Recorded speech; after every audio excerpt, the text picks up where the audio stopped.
توبا خانم که فوت کرد همه گفتن چلومش نشده، حسین آقا میره یه زن دیگه میگیره. 3 ماه گذشت. حسین آقا به جای این که بره یه زن دیگه بگیره، هر 5 شنبه میرفت سر خاک توبا. ماه 4 خواهرش آستین بالا زد که داداشم تنهاست. هم گرم زندگی خودشونن، خیلی نمیرسن به داداشم. طلعت خانمو نشون کرد. حسین آقا تا شنید خیلی ناراحت شد.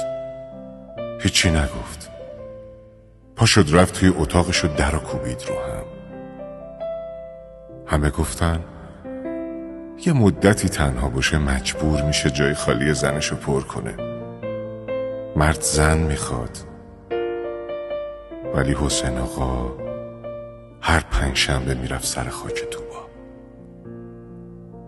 سال توبا هم گذشت و حسین آقا زن نگرفت. همه گفتن امسال دیگه حسین آقا زن میگیره. سال 2 و 3 هم گذشت، اما حسین آقا زن نگرفت. هر وقت یکی پیشنهاد میداد واسه زن گرفتن، حسین آقا به اون میگفت وقتی بچه ها احتیاج داشتن این کار رو نکردم، حالا که دیگه از آب و گل در اومدن. هیچ وقت حرفی از احتیاج خودش نمیزد. دخترها رو شوهر دادم و وعده 5 شنبه ها همیشه سر جاش بود. همه گفتن دیگه کسی توی خونه نمونده، بچه هم که رفتن، دیگه وقتشه امسال جای خالی توبا خانم رو پر کنی. حسین آقا ولی سمک لازم شده بود. دیگه گوشاش حرفای همه رو نمیشنید.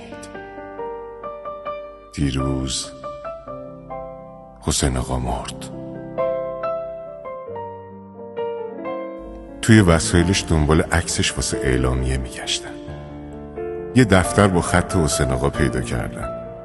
دخترش گفت خط باباست.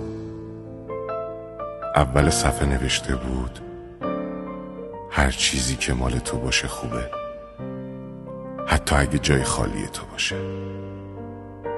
آخه جای خالی تو درز روی دیوار نیستش که با کاگل پرش کنم. 1000 نفرم برن بیان، اون دل دیگه هیچ وقت دل نمیشه. اگه تو نباشی دلم دیگه دل نمیشه.